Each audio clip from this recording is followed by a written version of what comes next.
You're wondering if your tattoos could pose a health risk, and the answers you're about to discover in this video will probably surprise you.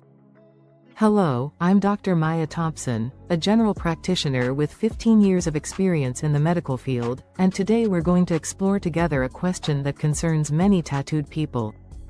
Several recent studies suggest that tattoos could cause cancer, but is this really true? Should we be wary of them? Does it depend on the type of tattoo or the area that was tattooed? Who is really at risk? All these questions deserve precise answers based on science. I'll explain to you not only if there's a cancer risk, but also in which specific cases this risk exists.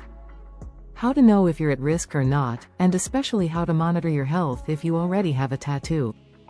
If this video helps you better understand the health issues related to tattoos, don't hesitate to subscribe and activate the notification bell, because your support allows us to continue bringing you reliable medical information and reach even more people who need these essential answers. Let's get back to the main topic now. Is it true that tattoos cause cancer? Several recent studies that have been conducted particularly in Nordic countries like Sweden and Denmark have suggested that there's a slight elevation in cancer risk. In particular, two types of cancer emerge from this research. The first one, I think everyone thought about it, is skin cancer, thinking that we put a chemical product in the skin. It turns out that it's not the skin cancer risk that seems most increased with tattoos. Several studies have shown that it's rather rare to have skin cancer on the tattooed area, that it remains quite sporadic. This seems linked rather to products we use, non-approved red inks, the red color in particular. It also seems linked to the fact that there was a predisposition of underlying skin cancer. In any case, skin cancer is not the one that has increased the most in statistics. However, there's a second cancer that still seems to slightly increase sufficiently to alert, it's lymphoma. What we sometimes call blood cancer, it's part of it, and it's a cancer of the lymph, which is very important in our immune system. The risk seems to increase by 20%, which is not negligible either. How do we explain that it's more this type of cancer that increases and not skin cancer? Probably because the ink borrows our lymphatic system once it's put in the skin to be eliminated somehow. The lymphatic system is very useful for our immune system. Moreover, cancer cells, for example, very often borrow the lymphatic system. That's how we say there's an involvement of lymph nodes associated with certain cancers. These studies scared everyone and we said it was weird. It's been millennia that everyone gets tattoos. It's been millennia that in many places in the world there are traditional tattoos. For a long time, there have been many tattooed people, and we don't have the impression that there's a massive increase in cancers. Actually, it seems linked to some elements to know that I'm going to explain to you now. First, the type of ink used, particularly if there are traces of heavy metals in the ink. Hence the great importance that the tattoo be done by approved people, and especially using approved products authorized by health authorities. If we find, for example, traces of mercury in it, traces of chromium and so on, it's something that can increase the risk of blood cancer. Red color inks should be limited as much as possible because it seems to be this coloration that's most associated with this slight increase in lymphatic cancer. However, the size and surface of the skin that was tattooed don't seem associated with the risk.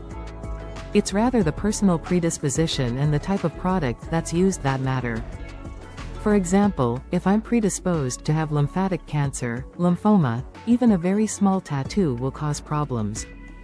However, if I'm not predisposed, if I tattoo my entire body, it's not something that will increase the risk if it's done with approved inks. Moreover, these studies show that there's no what we call dose-dependent effect. The dose-dependent effect, what is it? For example, you're going to take a medication, and the more you increase the dose, the more you have side effects. For tattoos, it seems to be different. It's the fact of being exposed or not exposed, regardless of the amount of tattoo you've been exposed to. So, what are the situations where it would be better to avoid getting a tattoo, or if I already have one, to monitor my health status? Simply, if I have symptoms like severe fatigue, fever and so on, not to wait long before consulting a doctor. First situation, if I have family history of blood cancer, particularly lymphoma. If I'm often exposed to chemical products, pesticides, I work in a factory that manufactures many chemical products. Why? Because these are already products that will be in my blood, in my lymphatic system, and there's no point in adding the tattoo risk on top. If I'm someone who's immunocompromised, I don't get the tattoo during that time. That is, if I have a problem in my immune system. These are often chronic diseases, I know it, but we don't get the tattoo when we're at the lowest point of the immune system. And obviously, I repeat it, it must be done with accredited people in places where cleanliness is essential. Sterilized products, that's the bare minimum, and in addition that the products used are approved and adapted to regulations. We can therefore summarize the situation by saying that indeed statistically there's a slight increase in lymphomas among people who have tattoos. But this is not directly linked to the fact of being tattooed, to the tattoo surface, to the importance of the tattoo. It's rather linked to a predisposition to be at risk of developing lymphoma, blood cancer. Personal history, toxic products already present, damaged immune system, and it's also linked to the use of red inks. It's better to make reduced use of this color in this case. If you have a tattoo, there's no need to worry excessively either. Plenty of people already have tattoos and are doing very well. You just need to continue to take care of yourself normally, and in case of particular symptoms, especially if you're someone who has a history of blood cancer in your family, consult quickly. These are situations where the earlier it's caught and the more chances we have of being properly treated and cared for. The goal wasn't to tell you that you should avoid tattoos at all costs. The goal was to provide an objective insight based on what we know from current studies. I hope this video has been useful to you and that you've learned important things about this topic. Take good care of yourself and see you very soon for other important medical information.